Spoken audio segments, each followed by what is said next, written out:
What is up, y'all? Today we are doing a review of my leg day from yesterday. I'm going to do a voiceover, kind of just breaking down the workouts, the structure, and all of those good things. This is my first day squatting in a long time, and that's because I haven't had my knee sleeves, but I got them back today, so we're going to hit a couple of squat sets here, and then we're going to move into some RDLs. But yeah, the form probably isn't going to be super great because it's been a while, but we'll go ahead and take a look and see how we did here. But I did do a warm-up set with the bar only, and then I think I did another set with just a 25 on each side, but this set is with a 45 on each side, so 135. So I'd still consider this a warm-up set. I'm able to do this still pretty easily, so I focus on my form here. I am using a belt and knee sleeves. I also have some lifting shoes on, so all of the things to make this as easy as possible. But I try to make sure I keep my back tight, and I go all the way down to where I'm basically as far down as I can go, as far as my legs will allow me to go. But if you struggle with getting your depth in your squat, a tip that you can do is you can use a heel elevated squat positioning where you put a plate on the ground and then you put your heels on the edge of the plate. That way it kind of props you up and it makes it a little bit easier to get more of a extension or more depth on your squat. When I first started, that was probably the hardest thing for me, was just getting down all the way comfortably without hurting myself. So if that is an issue for you, I would recommend trying to practice it that way and just go with lightweight and focus on hitting full depth and just do that for a month. You know, hit a leg day or two leg days a week and then practice for a month. And once you get comfortable with that, start slowly working your way up and then go from there. You can see here my toes are slightly pointed outwards and my feet are about shoulder width apart. I do a narrow stance when I squat. Some people go wider. It's just what feels comfortable for me after I've practiced and experimented with a bunch of different forms. So I would just do the same for you. Practice and see what foot placement works the best for you. So this was probably my first working set. I didn't take it to complete failure, but it was definitely somewhat difficult. I do go up from here. So if you want to consider this next set as my first working set, that could also be accurate. But this is 225 and we're going to hit it, I think, for 5 reps. But this definitely felt heavy. It didn't used to always feel this heavy, but I did wake up the other day at 159.6 pounds. So we're officially in the 150s, which is super exciting. But with a new lower weight, we're definitely seeing our strength drop off. Plus this being our first squat session for like 2.5, 3 months, it definitely felt heavier and a little more difficult than usual, but definitely still good to see the footage and see how we did, so we can definitely try to improve. I'm not sure if I'm going to keep doing squats for the remainder of the cut, but definitely when I go on a bulk, I do want to put squats back in. So let's take a look and see what our form looks like here. I will note that I feel like I took too long on the setup here. I try to make sure that I'm like planted, I'm ready to go, but that does waste energy. If I would have started going sooner, I might have gotten another rep. So try to perfect your walkout and not take forever. But those two were good. 3, it looks pretty solid. The form actually doesn't look too bad here. You can just see I hit a rough point there and there's a sticking point. So yeah, we stop it there. I probably could have gone for another one. It would have been a little harder, but especially since it's been a long time since I've squatted, I didn't want to push it too hard. So that was my first working set. I'd say the last one before was still a warm-up set, and now we are doing a back-off set, which is just the set following your heaviest set.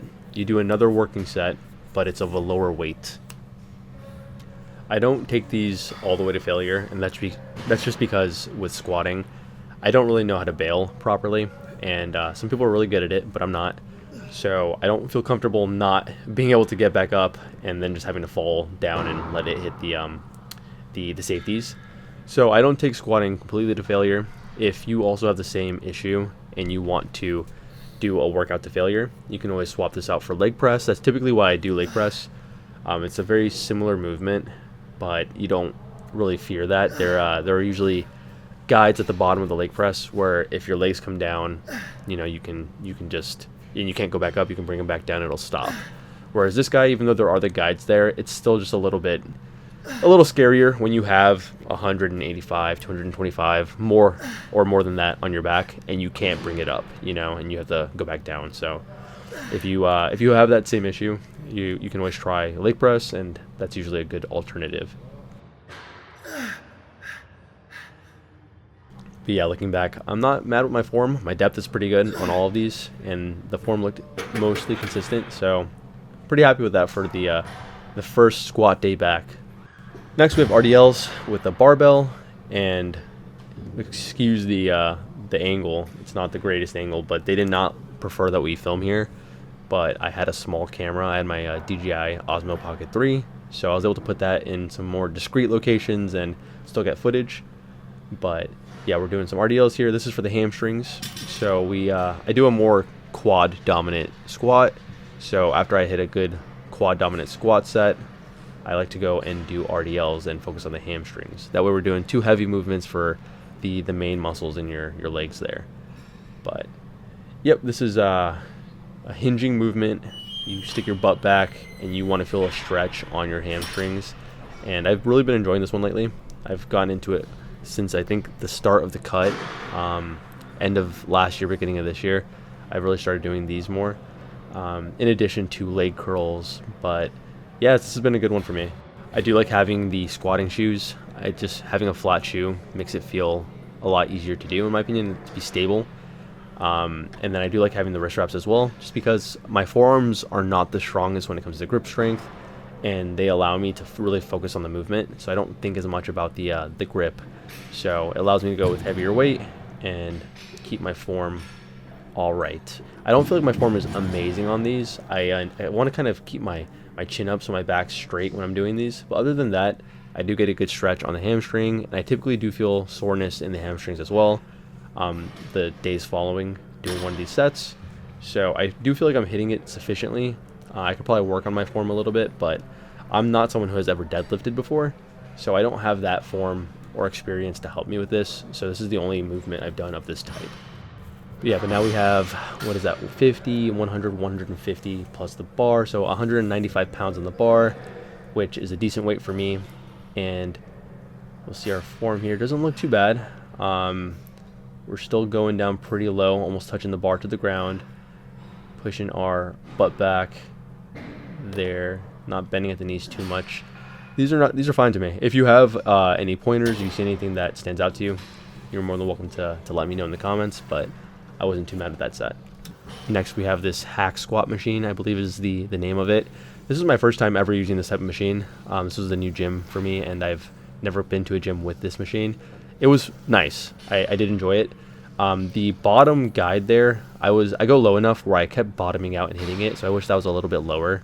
But I know I do go lower than a lot of people. I'm not super tall, and I go like all the way down, so that does make sense. But also the 45 on each side was sufficiently heavy. I was surprised at how heavy that weight felt, but it's just a hard movement, but you really get a deep stretch at the bottom, which is really good for your quads. So I do definitely enjoy this. It felt a little weird in my right knee, but I think I just need to get used to the feet placement of this and get used to squatting in general. But that may have been because this is my first time doing the movement, or also because I've had a heavy squat session for me before this. So all of those things could have played a factor, but all in all, I liked the resistance profile. It felt nice and smooth. The actual movement felt nice and smooth. I would definitely do this again. If it's your first time doing it, I would recommend going light at first. Maybe just do no plates or do a 10 on each side and just get a feeling for the movement and where you want your feet to be placed, because it's a pretty big pad, and I definitely could have put my feet higher on the pad and done a more glute focused hack squat, but I did a more quad focused hack squat because that's just what I'm comfortable with, and that's what I'm used to on my squatting, my normal squatting position. So it just felt natural doing it that way. But depending on what you want to hit, I would just play with the foot placement there, and then make sure you're hitting depth, at least hitting 90 degrees with your leg and your upper leg. And after this, we are going to be doing a leg extension and a leg curl. Typically I don't do this amount of leg movements. I usually do 2 for my quads and 2 for my hamstrings. Here we did squat, we're doing hack squat, and we're doing leg extension, so we're doing an extra movement, but that's just because I wanted to try out the hack squat. But I feel like as long as you do 2 to 3 working sets per exercise, 2 is enough for each. So for example, if we were just to do the normal squat and the leg extension for our quads, 3 working sets apiece would give us 6 working sets in total for the day. which if you do legs twice a week, that would be 12 working sets for the week. I feel like that is sufficient. Now, if you are on a bulk, you might be able to get away with more volume. Here I'm on a cut, I'm feeling depleted. I have low energy, so just doing the extra movement is a lot for me. But I can definitely see myself benefiting from maybe doing an extra movement and adding 2 more sets. So instead of 6 sets per day, I'm doing 8 working sets, which will translate into 16 working sets per week, for which, from my understanding, between 10 and 20 working sets is good. So that falls into that range. And next we had lying leg curl. I like lying leg curl. I actually like the seated leg curl more though, just because if you've seen in my previous videos, I like holding on to the pad in the front and then leaning over where I actually do the leg curl, so I can get a better stretched position when I'm letting my legs come up. It just kind of allows for a different range of motion, and I like the feeling of it. But this was still a good machine. It still felt great, and I would, if you don't have access to a leg curl, or if you just don't like the leg curl, the seated version, the lying leg curl is a good variant. And then we're going to do one more working set on the leg extensions, and then we'll bounce back to the leg curls and do another working set for that, and that is the rest of the leg day. Something you'll see that I do on this one is that after I finish this set and I finish doing the both legs, I get a little bit more out of the movement, and I do another quick set on each leg separately.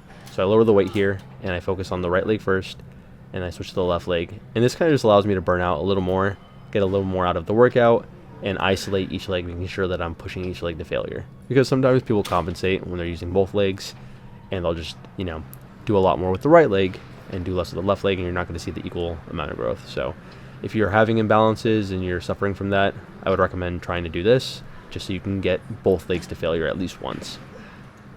And then lastly, we have our last leg curl set.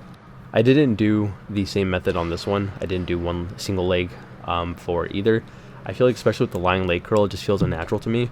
But you can probably follow that same thought process and do single leg lying leg curls or single leg seated leg curls, and get to failure on each leg separately as well, just to make sure that you're really hitting them thoroughly. But yeah, that was our leg day. It was pretty good. It was a bit longer than I'm used to, also because I was working out with 2 other people.